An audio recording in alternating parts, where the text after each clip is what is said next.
হরে কৃষ্ণ। আমাদের সকালবেলার ভাগবতম পাঠ। আমরা আজকের প্রথম স্কন্ধের দ্বিতীয় অধ্যায় অর্থাৎ দিব্য ভাব দিব্য সেবা থেকে 15 নম্বর শ্লোক আজকে আমরা শ্রবণ করব।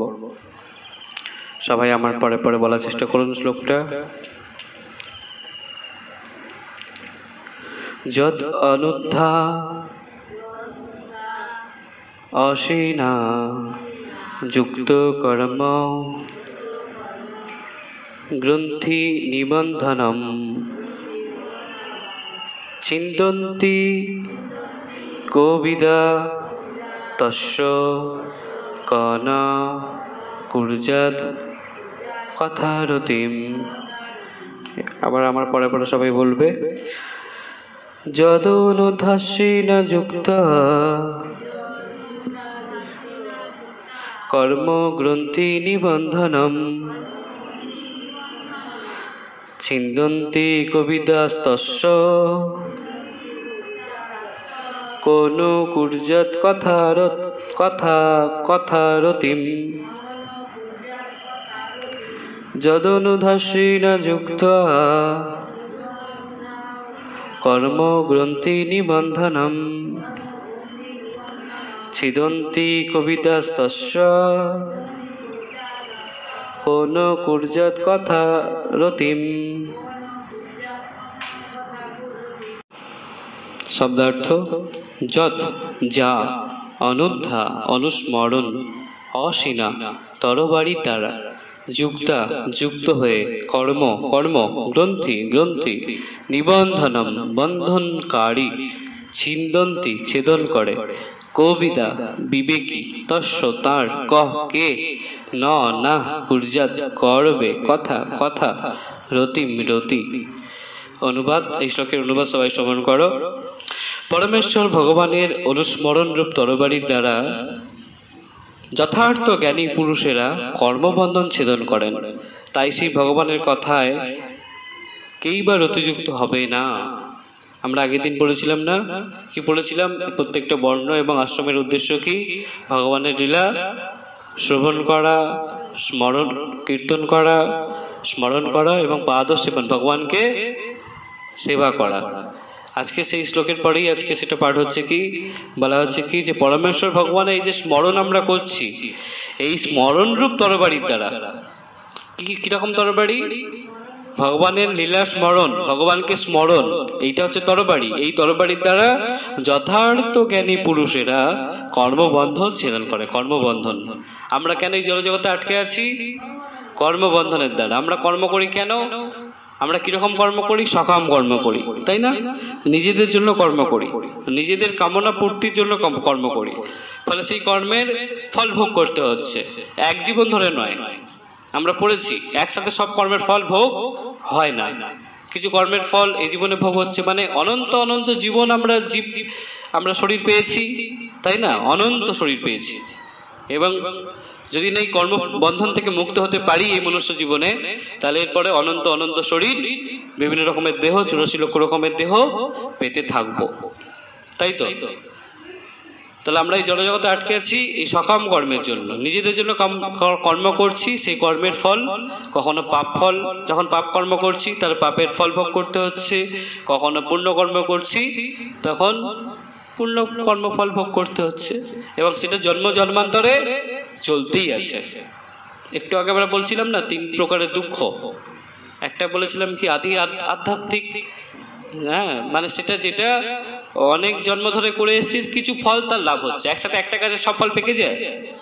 পাকে না। কিছু ফল কাঁচা থাকে, কিছু ফল আধ কাঁচা, কিছু ফল একদম পেকে যায়। তো যেগুলো পেকেছে সেই ফলগুলো আমরা ভোগ করছি। আজকে শ্লোকটা খুব ইম্পর্টেন্ট, কেউ যাবে না এই শ্লোকটা শুনে তারপরে যাবে। তো যারা এই যথার্থ জ্ঞানী পুরুষ, তারা কিভাবে এই কর্মবন্ধন থেকে মুক্ত হচ্ছেন? ভগবানের লীলা স্মরণ রূপ তরবারির দ্বারা। হ্যাঁ, তাহলে বলা হচ্ছে তাই সেই ভগবানের কথায় স্মরণ কখন হবে? যখন ভগবানের কথা শ্রবণ হবে। শ্রবণ শুনলাম কিছু, সেটা মনে রাখবো নাকি? না কিছু শুনিনি সেটা মনে রাখবো? যা জানি না তা ভাববো কিভাবে? তাহলে যদি স্মরণ করার মাধ্যমে আমাদের এই কর্মবন্ধন থেকে মুক্ত হতে পারি, তাহলে ভগবানের লীলা শ্রবণ করার কান্নার অতীত হবে তাতে, তাই না? শোভনের ইচ্ছে সবার হচ্ছে না? সবার ইচ্ছা হচ্ছে, তাই না? এই যে এটাই বলছে, যদি স্মরণ করে যদি আমরা কেবলমাত্র স্মরণ ভেবে ভগবানের কথা মনে মনে ভেবে এই কর্মবন্ধন থেকে যদি মুক্ত হতে পারি, তাহলে ভগবানের লীলা শ্রবণ করায় আমাদের কত আসক্তি হবে, তাই না? সবার হবেই, সেটি বলা হচ্ছে। এবার ছিল প্রভুপাদকৃত তাৎপর্য, সবাই শ্রবণ করো। খুব ভালো একটা শ্লোক, সবকটা শ্লোকই খুব ভালো। ভাগবতমের প্রত্যেকটা অক্ষর, প্রত্যেকটা বাক্য, প্রত্যেকটা শ্লোক খুবই সুন্দর। ছিল প্রভুপাদকৃত তাৎপর্য। চিন্ময় স্ফুলিঙ্গ যখন জড় পদার্থের সংস্পর্শে আসে, তখন একটি গ্রন্থির সৃষ্টি হয়, যা কর্মবন্ধন থেকে মুক্তিকামী পুরুষ মানুষদের অবশ্যই ছেদন করতে হয়। বলা হচ্ছে কি চিন্ময় স্ফুলিঙ্গ। কোনটা চিন্ময় স্ফুলিঙ্গ? চিন্ময় স্ফুলিঙ্গ। স্ফুলিঙ্গ কথার অর্থ কি? আগুনের ফুলকি। যেটা স্ফুলিঙ্গ মানে কি, মূল একটা আগুন জ্বলছে, বড় একটা আগুন, কাঠের আগুন দাউ দাউ করে জ্বলছে, সেখান থেকে যে ছোট ছোট ছোট ছোট করে যে বেরিয়ে যায় না, দেখা যায় না, ছোট ছোট আগুনের কণা, সেটা হচ্ছে কি স্ফুলিঙ্গ। সেরকম ভাবে আমাদের এই আত্মা হচ্ছে খুবই অনুকণা, এটা হচ্ছে কৃষ্ণের অংশ, তাই না? এটা হচ্ছে কি চিৎ স্ফুলিঙ্গ। এই যে আমাদের জীবাত্মা কি চিৎ স্ফুলিঙ্গ, ঠিক আগুনের কণার মতো। আগুনের কণা যেমন মূল আগুন থেকে বেরিয়ে যাচ্ছে, সেরকম আমাদের এই জীবাত্মা মূল কৃষ্ণ তার থেকে বেরিয়ে চলে এসছে। চিৎ জগৎ থেকে চিৎ স্ফুলিঙ্গ জড় জগতে চলে এসছে। আগুন থেকে বেরিয়ে গেলে সে কি আগুনের থাকলো? আর আগুনের গুণাবলী তার থাকবে না, সে ছাই হয়ে যাচ্ছে, তাই না? সেরকমই এটা চিৎ স্ফুলিঙ্গ। এই জীবাত্মা আমরা সবাই চিৎ স্ফুলিঙ্গ ছিলাম কৃষ্ণের কাছে, ভগবত ধামে, বৈকুণ্ঠে। কিন্তু কি হলো, কোথায় চলে এলাম? আমরা এই জড়জগতে চলে এলাম। সেটাই বলা আছে যে চিন্ময় স্ফুলিঙ্গ জড় পদার্থের সংস্পর্শে আসে, তখন একটি গ্রন্থির সৃষ্টি হয়, যা কর্মবন্ধন থেকে মুক্তিকামী মানুষদের অবশ্যই ছেদন করতে হয়। আমরা যারা কর্মবন্ধন থেকে মুক্ত হতে চাইছি, সেই গ্রন্থি যেটা কিভাবে সৃষ্টি হচ্ছে, এই চিন্ময় স্ফুলিঙ্গ যখন এই জড়জগতের সংস্পর্শে আসছে, জড় পদার্থের সংস্পর্শে আসছে, তখন সেই গ্রন্থির সৃষ্টি হচ্ছে। সেই গ্রন্থিটাই এই মনুষ্য শরীরে কেবল আমরা ছেদন করতে পারি, তাই না? এই কর্মবন্ধন কিভাবে, অন্য কোনো প্রাণী, অন্য কোনো শরীর কর্মবন্ধন থেকে মুক্ত হতে পারবে? কেবলমাত্র এই মনুষ্য শরীরে আমরা এই কর্মবন্ধন থেকে মুক্ত হতে পারি। মুক্তি কথাটির অর্থ হচ্ছে কর্মফলের বন্ধন থেকে মুক্ত হওয়া। আমরা বারবার মুক্তি মুক্তি করি, কি থেকে মুক্তি হব? এই জড়জগৎ থেকে মুক্ত হতে হবে তো, নাকি জড়জগতে থাকবো? জেলখানা থেকে বেরোনোর চেষ্টা করতে হবে না, নাকি অনন্তকালে এই জেলখানায় ভরে থাকবো, থেকে যাব? হ্যাঁ, চেষ্টা করতে হবে তো, নাকি জেল থেকে বেরোনো? তাহলে এখান থেকে বেরোনোর চেষ্টা করা মানে কি? এই কর্মফল, কর্মবন্ধন থেকে মুক্ত হওয়া। আমরা যে কর্ম করছি সেই বন্ধন থেকে মুক্ত হওয়া, সেটা কিভাবে সম্ভব? আমরা গীতায় পড়েছি, তাই না? ভগবানের জন্য কর্ম করতে হবে, যে কর্মে কোনো ফল নেই। সব ফল গ্রহণ করবেন কে? ভগবানের জন্য কর্ম করছি, ফল কে গ্রহণ করবে? ভগবান। সে পাপের ফল হোক না কেন আর পুণ্যের ফল হোক না কেন, তাহলে আমার কর্মবন্ধন থাকবে? থাকবে না। তাহলে মুক্তি কথাটির অর্থ তাহলে কি? এই কর্মবন্ধন থেকে মুক্ত হওয়া। যারা নিরন্তর পরমেশ্বর ভগবানের অপ্রাকৃত লীলাসমূহ স্মরণ করেন, তাদের আপনা থেকেই মুক্তি লাভ হয়ে যায়।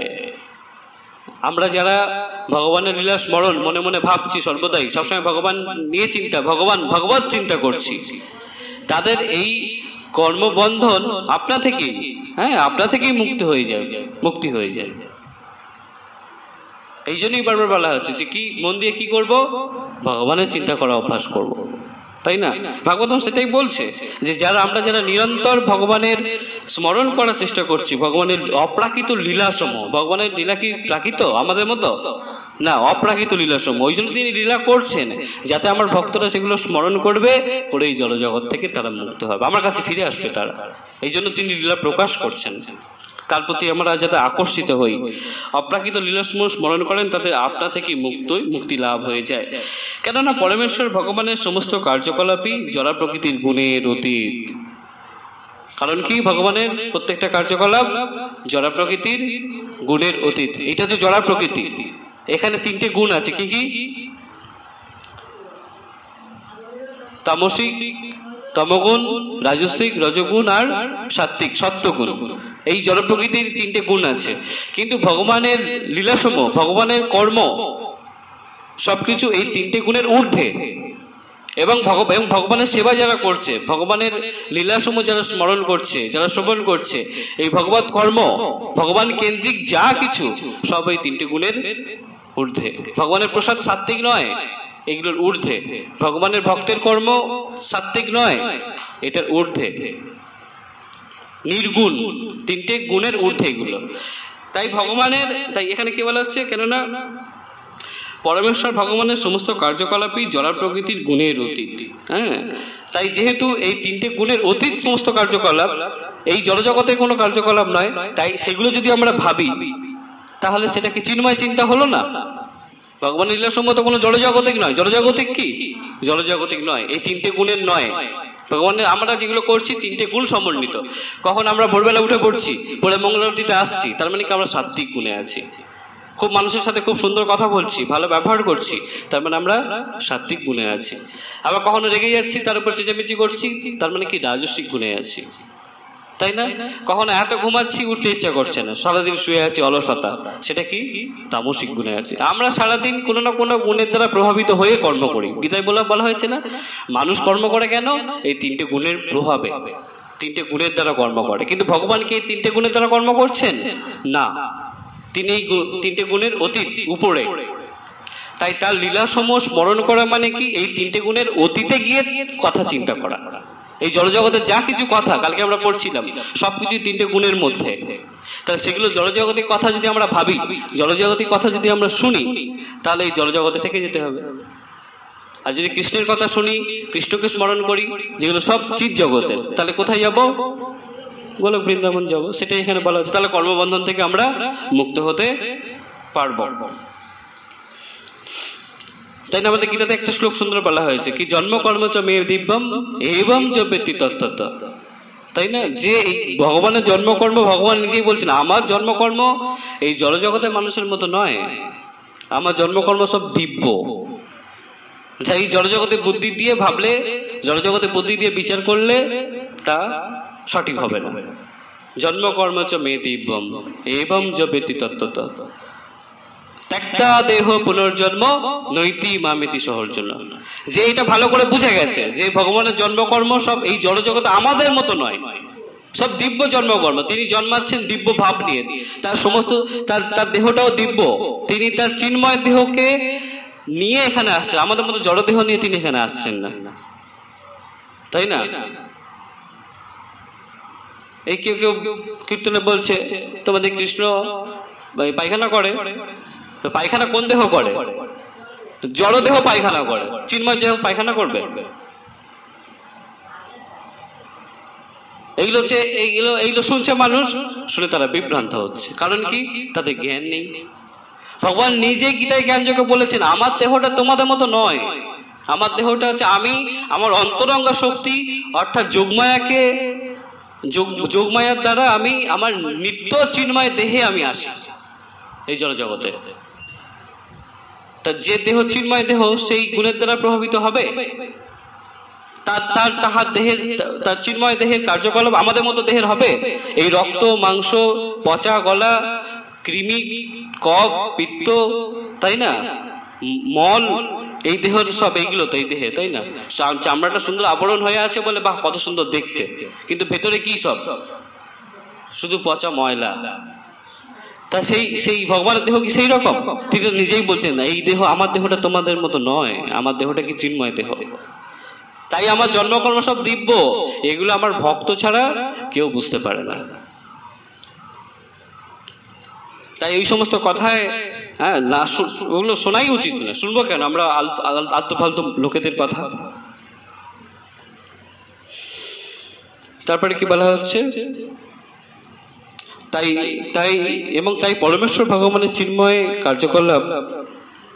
কার্যকলাপে নিরন্তর মগ্ন থাকলে বদ্ধ জীব ধীরে ধীরে চিন্ময়ত্ব লাভ করেন এবং অবশেষে জড়বন্ধন ছেদন করেন। কি বলা হচ্ছে, আমরা যদি পরমেশ্বর ভগবানের লীলাসমূহ স্মরণ করি, তাই পরমেশ্বর ভগবানের চিন্ময় কার্যকলাপে নিরন্তর মগ্ন থাকলে তার এই চিন্ময় কার্যকলাপ, তাই না, ভগবান চিন্ময় কার্যকলাপ পড়ে গেছেন, মহাপ্রভু চিন্ময় কার্যকলাপ পড়ে গেছেন, এইগুলো যদি আমরা শ্রবণ করার পরে যদি নিরন্তর এইগুলো এইসব চিন্তায় মগ্ন থাকি, নিরন্তর মনটাকে যদি সর্বদাই ভগবান কেন্দ্রিক করে তুলতে পারি, ভগবানকে নিয়ে চিন্তা করি সর্বদাই, তাহলে কি হবে, বদ্ধজীব, আমরা যারা বদ্ধজীব, আমরা বদ্ধজীব না মুক্তজীব?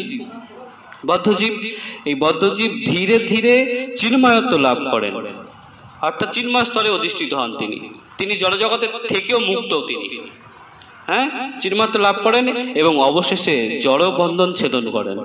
সর্বশেষে কি, এই জড়জগতের বন্ধন, মায়ার বন্ধন সব সব ছিঁড়ে যায়, নষ্ট হয়ে যায়। তাই জড়বন্ধন থেকে মুক্তি লাভ ভগবত ভক্তির একটি আনুষঙ্গিক ফল।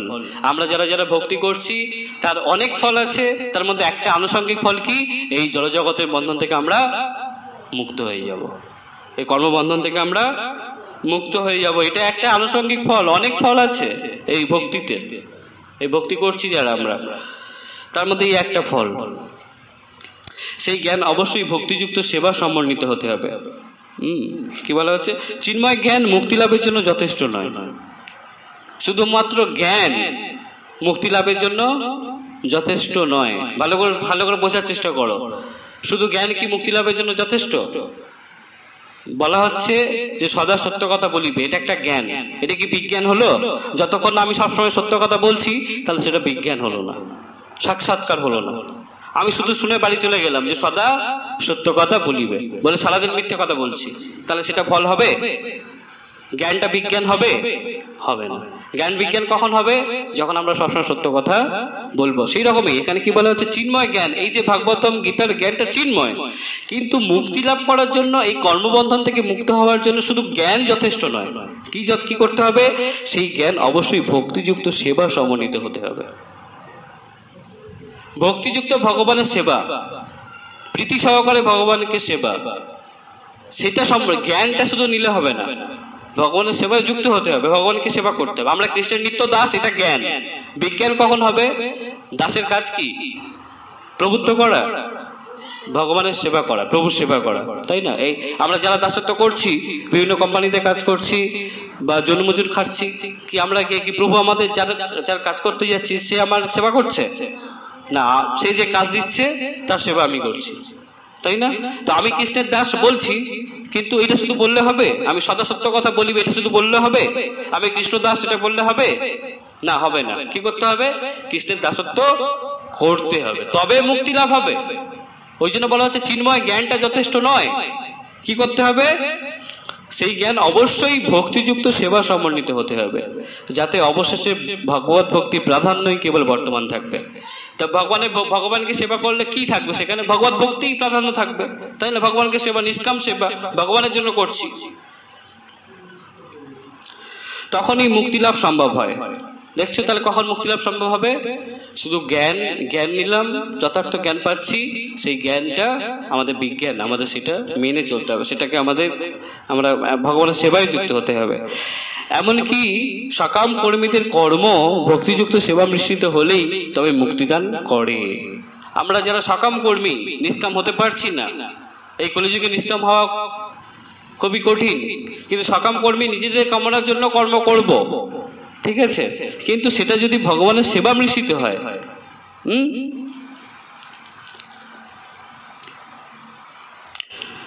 সকাম কর্মীদের কর্ম ভক্তিযুক্ত সেবা মিশ্রিত হলেই, যদি আমাদের ওই কর্মটা যদি ভগবানের সেবা মিশ্রিত, ঠিক আছে, আমরা সুন্দর সুন্দর রন্ধন করে আমরা খাবো, প্রসাদ পাবো, হ্যাঁ সকাম, ঠিক আছে, কিন্তু সেটা ভগবানকে দিয়ে পাবো, তাহলে সেটা ভগবানের সেবা মিশ্রিত হলো না? হলো তো? সেটাই, ঠিক আছে। সুন্দর বাজারে আম এসছে, আমটা খেতে ইচ্ছে করছে, কিনে আনলাম, এনে কি করব? ভগবানের কেনার সময় হয়তো সকাম হলো, নিজের জন্য কিনলাম, কিন্তু না এসে না নিজের খাওয়া ঠিক নয়, ভগবানকে দিয়ে খাই, এইটুকু করতে পারলেই সেটা হয়ে যাবে কি, এই যে সেই সেবাটা ভগবত ভক্তি মিশ্রিত হয়ে যাবে, সেখানে ভক্তি থাকছে, ভগবানকে যখন দিচ্ছি তার থেকেই মুক্তি হবে, তার থেকে কর্মবন্ধন নষ্ট হবে, কারণ ওই ফলগুলো তো আমি ভোগ করছি না, তাই না? যদিও সাময়িকভাবে মনে হয়েছে আমি ভোগ করব, কিন্তু যেহেতু সেটা ভগবানের জন্য অর্পিত হলো, তখন সেটা কি হলো? এই কলিযুগে নিষ্কাম এরকম ভাবে আস্তে আস্তে আস্তে আস্তে আমরা নিষ্কাম হতে পারবো। আর নিষ্কাম হওয়াটা কিন্তু আমাদের কর্ম নয়, ভগবানের জন্য সেবা করাটাই হচ্ছে আমাদের প্রকৃত উদ্দেশ্য, অর্থাৎ অকর্ম করা। অকর্ম, ভগবানের যা কিছু সেবা হচ্ছে সব অকর্ম। আমরা গীতায় পড়েছি কর্ম, বিকর্ম, অকর্ম। কর্ম মানে কি? সকাম কর্ম, নিজেদের জন্য যে কর্ম করছি। বিকর্ম মানে কি? পাপ কর্ম। আর অকর্ম কি? ভগবানের জন্য কর্ম। তো সকাম কর্ম কর্ম করলে কি হচ্ছে? কর্মফল সঞ্চয় হচ্ছে। বিকর্ম করলে কি হচ্ছে? পাপের ফল সঞ্চয় হচ্ছে। আর অকর্ম কোনো ফল সঞ্চয় হচ্ছে না, সব ফল কি গ্রহণ করছেন? সে পাপের ফল হোক, সে পুণ্যের ফল হোক, কে গ্রহণ করছেন? স্বয়ং ভগবান শ্রীকৃষ্ণ সেগুলো গ্রহণ করছেন। তা পাপের ফল গ্রহণ হয়ে গেল, অন্য একজন পাপের ফল সব নিয়ে নিল, তাহলে আমি তো মুক্ত নাকি? আমার কোনো ফল ভোগ করতে হবে না, তাহলে মুক্তি।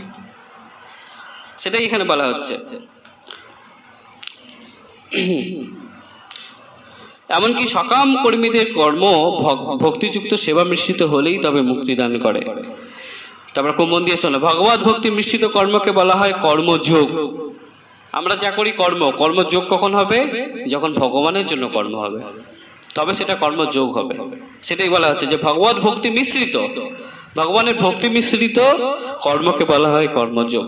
তেমনি মনোধর্মী জ্ঞান যখন ভক্তিযুক্ত হয় তখন তাকে বলা হয় জ্ঞানযোগ। মনোধর্মী জ্ঞান যখন ভক্তিযুক্ত হচ্ছে সেটা, তখন সেটা জ্ঞানযোগ। তবে শুদ্ধ ভক্তি জ্ঞান এবং কর্মের আবরণ থেকে মুক্ত। ভক্তি কি?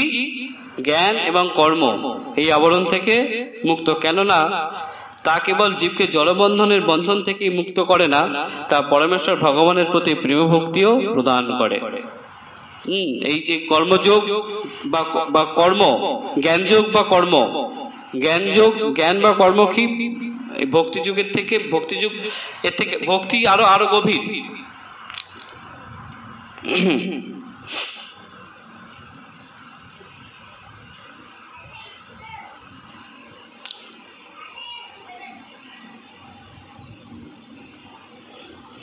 ভক্তি জ্ঞান মানুষকে মুক্তি দান করতে পারে, আবার কর্মযোগের দ্বারাও মানুষ মুক্ত হতে পারে।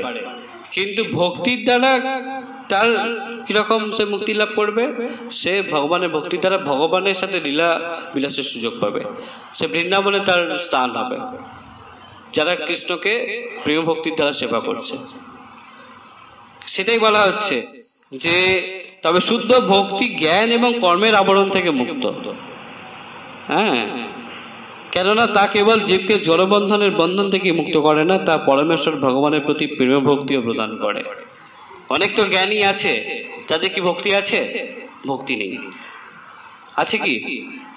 অনেক তো কর্ম করছে কিন্তু কৃষ্ণের জন্য কর্ম হচ্ছে না। কিন্তু শুদ্ধ ভক্তি, ভগবানের প্রতি শুদ্ধ ভক্তি, হ্যাঁ, এই কর্মের আবরণ থেকে এবং জ্ঞানের আবরণ থেকে মুক্ত। কেননা তা কেবল এই ভগবানের ভক্তি কেবল আমাদের মুক্তি দান করবে তা নয়, কৃষ্ণের প্রতি প্রেম দান করবে। এই জীবনের সেটাই উদ্দেশ্য হওয়া উচিত, যে কৃষ্ণ প্রেম প্রাপ্ত হওয়া, কৃষ্ণ প্রেম লাভ করা, তাই না? সব থেকে দুর্লভ বস্তু কি? দুর্লভ বস্তু এই কৃষ্ণ প্রেম। সেই দুর্লভ বস্তু প্রদান করার জন্য মহাপ্রভু এসেছেন অকাতরে। কোনো কিছু কাউকে দেখছেন না, হ্যাঁ, কোনো জাতি ভেদাভেদ কিছু নেই, সবাইকে অকাতরে তিনি কৃষ্ণ প্রেম এখনো দান করেছেন না, এখনো করছেন এবং ভবিষ্যতেও করবেন। যারা আমরা মহাপ্রভু শরণাগত হই আর না হই, এখানে আসলেই হয়ে যাবে সেটা। মহাপ্রভু হচ্ছেন করুণা অবতারও, তিনি করুণা করার জন্য সর্বদাই দুহাত তুলে আছেন না? সর্বদাই দুহাত তুলে আছেন, সর্বদাই তিনি করুণা করবেন বলে। তারপরে বলা হচ্ছে কি, তাই বিচক্ষণ জ্ঞানী মানুষেরা নিরন্তর পরমেশ্বর ভগবানের মহিমা শ্রবণ এবং কীর্তন করার মাধ্যমে নিরন্তর তাকে স্মরণ করেন। তাই যারা বিচক্ষণ জ্ঞানী মানুষ, যারা প্রকৃত জ্ঞানী, তারা কি করছে? নিরন্তর পরমেশ্বর ভগবানের মহিমা শ্রবণ এবং কীর্তন করার মাধ্যমে নিরন্তর তাকে স্মরণ করে। সর্বদাই তার লীলা শ্রবণ এবং কীর্তন করার মাধ্যমে সর্বদাই তাকে স্মরণ করছেন। অপ্রতিহত ভাবে এবং অহৈতুকী ভাবে তারা নিরন্তর পরমেশ্বর ভগবানের আরাধনা করেন। অপ্রতিহত ভাবে, কোন রকম বাধা বিপত্তিকে ইয়ে না করেই, সেগুলোকে প্রশ্রয় না দিয়ে এই কিছু একটু হয়তো হয়েছে ব্যাস আর মন্দিরে এলাম না, সেই অপ্রতিহত ভাবে। এবং কি অহৈতুকীকতা অর্থ কি হেতু ছাড়া, মানে কোনো কারণ ছাড়াই ভগবানকে ভালোবাসছি, ভগবানের সেবা করব কেন? কোনো জড়জাগতিক বাসনা থাকবে? আমরা ভাগবতে পড়েছি যারা ভক্তি করতে আসছে তাদের কিন্তু ভগবানের কাছে এসে জড়জাগতিক আসক্তি রাখা উচিত নয়, সেই মশা মারতে কামান আনা হয়ে যাবে। দুর্লভ বস্তু, ভগবানকে সেবা করছি কৃষ্ণ প্রেম প্রাপ্তি হয়ে যাবে, সেখানে এসে জড়জাগতিক কিছু চাইছি, তাহলে এটা আমাদের নিজেদের মূর্খামি। আমি অত দুর্লভ বস্তু পাবো, সব থেকে যেটা উপরের বস্তু, সব থেকে দামি বস্তু যেটা আমরা পেতাম, সে এসে যে আমাকে একটা পরশ পাথর দিতে পারে তার কাছে একটা লোহার টুকরো চাইছি, তাহলে ওইটা কি বোকামি না বুদ্ধিমানির কাজ হলো? পরশ পাথর দিতে পারতো, পরশ পাথর যাকে স্পর্শ করবো সোনা হয়ে যাবে। তোমার কাছে পরশ পাথর আছে, আমি তোমার কাছে যাচ্ছি পরশ পাথরটা লাভ করার জন্য, গিয়ে তোমার কাছে কি চাইছি? গিয়ে একটা সেই লোহার টুকরো দাও, সেটা কি সঠিক হলো? সেটাই ওই জন্য বলা হচ্ছে মশা মারতে কামান আনা, এটাই হচ্ছে সেই ব্যাপার। ভগবানকে ভক্তি করছি, সব থেকে উচ্চ শ্রেণীর উচ্চ পদ ভগবানের ভক্ত হওয়া, ভগবানের দাস। অল্প ভাগ্যে ভগবানের দাস হওয়া যায় না। কৃষ্ণ প্রেম পেতাম, সেখানে কি চাইছি? একটা জড়জাগতিক বাসনা, আমার এই করে দাও, জড়জগৎ সেই জড়জগৎ, তাই না? কৃষ্ণ আমাদের পরশ পাথর দিতে পারতেন, গিয়ে চাইছি কৃষ্ণের কাছে এক টুকরো এই সেই লোহা, সেটাই। তাহলে এটা হচ্ছে অহৈতুকী ভক্তি, কোনো কারণ ছাড়াই ভগবানকে আমি সেবা করছি, ভালোবাসি, ভগবানকে ভালোবাসি। তাই আমরা যখন সন্তানকে সেবা করি তখন কি সবসময় আমাদের এরকম মনে হয় সন্তান আমাদের বড় হয়ে দেখবে? যখন বাচ্চা শিশু নোংরা মেখে শুয়ে আছে, মা যাচ্ছে এমনি এমনি সেবা করছে, তাকে নিজের সন্তান ভালোবাসে তাই সেবা করছে। সেরকম ভগবানও নিজের সন্তান করে নাও, নিজের স্বামী করে নাও, নিজের সখা বন্ধু বানিয়ে নাও, বা ভগবানের দাস হয়ে যাও, সবাই ভগবানের দাস। তাহলে অহৈতুকী ভাবে তারা নিরন্তর পরমেশ্বর ভগবানের আরাধনা করেন অপ্রতিহত ভাবে, আর অহৈতুকী ভাবে এই বিচক্ষণ ব্যক্তিরা সর্বদাই ভগবানের সেবা করছেন, আরাধনা করছেন। সেটিই হচ্ছে ভগবত ভক্তি অনুশীলনের আদর্শ পন্থা। আমরা যারা ভক্তি অনুশীলন করছি, আদর্শ পন্থা কি? তাহলে অপ্রতিহত ভাবে, অর্থাৎ কোনো বাধা বিপত্তি আসুক, যত বাধা আসুক, তাও আমরা এই ভগবত ভক্তি ত্যাগ করবো না। সে একদিনের জন্য হোক, এক মাসের জন্য হোক, এক বছরের জন্য হোক, বা কিছু মুহূর্তের জন্য হোক, ভগবানকে ভুলবো না, ভগবানের সেবা থেকে বঞ্চিত। এই সব থেকে বড় দুঃখ এটাই। আহার নিদ্রা ভয় মৈথুন, এই এক দুঃখ। কেউ খেতে পারছে না, কারো ভালো ঘুম হচ্ছে না, কেউ স্ত্রী সঙ্গ করতে পারছে না, এই এক দুঃখ এই জগতের মানুষদের। এর থেকে উপরের দুঃখ কি? জন্ম মৃত্যু জরা ব্যাধি হচ্ছে। এই যারা এই দুঃখ থেকে ঊর্ধ্বে উঠে গেছে, যে ঠিক আছে খাওয়া দাওয়া জুটে তো যাচ্ছে, ভয় পাওয়ার কি আছে, এইগুলো থেকে যারা উপরে উঠে গেছে, আহার নিদ্রা ঘুম তো হচ্ছে, এইগুলো নিয়ে এত ভাবার কি আছে? যারা এগুলো থেকে উপরে উঠে গেছে তাদের দুঃখ কি? বারবার যে জন্ম হচ্ছে, বারবার মৃত্যু হচ্ছে, বারবার আমরা রোগগ্রস্ত হয়ে পড়ছি, বারবার বার্ধক্য আসছে, এগুলো হচ্ছে প্রকৃত দুঃখ তখন তার কাছে। এগুলো থেকে মুক্ত হব কি করে? কিন্তু এর থেকে উপরে একটা দুঃখ আছে। সেটা কি দুঃখ? এই কৃষ্ণের সেবা থেকে বঞ্চিত হওয়া। হিসলিস ভক্তিপ্রদ সত্যসাই মহারাজ ক্লাসে বলছিলেন না, গোপিকাদের কি অবস্থা, শুকিয়ে গেছে। মা যশোদা কত স্বাস্থ্যবান, তাই না ছিলেন? আমরা যখন এই লীলায় পড়ছিলাম, দামোদর ঘেমে নিয়ে একাকার, সেই যশোদা মায়ের কি অবস্থা হয়েছে, যে হাতে আংটি পরতো, সেই আংটি এই হাতের মধ্যে প্রবেশ করছে। কত তালে তিনি রোগা হয়ে গেছে, মানে কত তার মানে আহার পুরোপুরি ত্যাগ করে দিয়েছেন। রাধারানী প্রায় দেহ ত্যাগ করতে চলেছেন, মানে ভগবান থেকে তারা বঞ্চিত হচ্ছে, এরকম ভাব তাদের, ভগবান থেকে বিরহ ভাব, বিপ্রলম্ব। তাই ভগবানের সেবা থেকে বঞ্চিত হওয়া সব থেকে উপরের দুঃখ। আহার নিদ্রা ভয় মৈথুন, জন্ম মৃত্যু জরা ব্যাধি, কিন্তু উপরের দুঃখ কি? সব থেকে উপরের দুঃখ কি? ভগবানের সেবা করতে পারছি না, এইটাই সব থেকে উপরের দুঃখ। এই দুঃখ অনুভব করো, এটাই সব থেকে উপরের দুঃখ। তাহলে প্রকৃত শ্রেষ্ঠ পন্থা কি? ভগবানের ভক্তি করার অপ্রতিহত ভাবে এবং অহৈতুকী ভাবে, কারণ ছাড়াই। ভগবানের কাছে আসবো কোনো কারণ নিয়ে আসবো না। ভগবান তিনি হচ্ছেন ভক্তবৎসল। ভগবান গীতায় বলেছেন, আমার ভক্তের যা কিছু প্রয়োজন আমি সরবরাহ করি, এবং তার যা কিছু আছে তা আমি রক্ষা করি। তাহলে ভাবনার কি আছে? কি প্রয়োজন চাওয়ার? তিনি সমস্ত কিছুর মালিক, তার ভক্তকে তিনি কোনোদিন দুঃখে রাখবেন? তার যেটুকু প্রয়োজন তিনি ঠিক তা দিয়ে দেবেন। এই হচ্ছে এইরকম বিশ্বাস নিয়ে স্থির ভাবে, হ্যাঁ, ব্যবসায়িক মেঘা বুদ্ধি না, স্থির বুদ্ধির দ্বারা ভগবান, নিশ্চলা বুদ্ধির দ্বারা ভগবানের সেবায় যুক্ত হওয়া উচিত। তাই বৃন্দাবনের গোস্বামীরা যারা ভক্তিযোগের পন্থা প্রচার করার জন্য সেই চৈতন্য মহাপ্রভু দ্বারা আদিষ্ট হয়েছিলেন, বৃন্দাবনের গোস্বামীরা, ষড় গোস্বামী, হ্যাঁ, যারা চৈতন্য মহাপ্রভু দ্বারা আদেশ পেয়েছিলেন, তারা অত্যন্ত কঠোরভাবে সেই নিয়ম পালন করেছিলেন, অপ্রতিহতভাবে, অহৈতুকীভাবে তারা এই ভক্তি করেছিলেন, অত্যন্ত কঠোরভাবে তা পালন করেছেন। এবং আমাদের মঙ্গলের জন্য পারমার্থিক বিষয়ের সম্বন্ধে তারা বহু গ্রন্থ রচনা করেছেন। এই ষড় গোস্বামীরা আমাদের মঙ্গলের জন্য কি করেছেন? বহু পারমার্থিক গ্রন্থ রচনা করে গেছেন। তারা বিভিন্ন বর্ণ ও বিভিন্ন আশ্রমের মানুষদের জন্য শ্রীমদ্ ভাগবত আদি প্রামাণিক শাস্ত্রগ্রন্থের নির্দেশ অনুসারে বিভিন্ন পন্থার উদ্ভাবন করে গেছেন। হ্যাঁ, বিভিন্ন বর্ণ, বিভিন্ন আশ্রমের মানুষদের জন্য, আমরা যারা বিভিন্ন বর্ণ আশ্রমের মানুষ, শ্রীমদ্ ভাগবত আদি প্রামাণিক শাস্ত্রগ্রন্থের নির্দেশ অনুসারে বিভিন্ন পন্থার উদ্ভাব করে গেছেন। যেমন রূপ গোস্বামী, হ্যাঁ, এই নবদ্বীতা ভক্তি এই যোগ দিয়ে গেছেন, 9টা অঙ্গ দিয়ে গেছেন, সেগুলো পালন করতে হয় প্রতিনিয়ত। তো আমরা আস্তে আস্তে সেদিকে আগাবো। আজকে কোনো প্রশ্ন আছে এই পাঠ থেকে? তাহলে আজকে অল্প বিশ্রাম, আগামী দিন আবার পরবর্তী শ্লোক নিয়ে আমরা আলোচনা করবো। বাঞ্ছা কল্পতরুভ্যশ্চ কৃপা সিন্ধুভ্যেব চ পতিতানাং পাবনেভ্যো বৈষ্ণবেভ্যো নমো নমঃ। অনন্ত অনন্ত কোটি বৈষ্ণব বৈষ্ণববৃন্দ কি, শ্রীল প্রভুপাদ কি, গৌর প্রেমানন্দে। হরি হরি বল।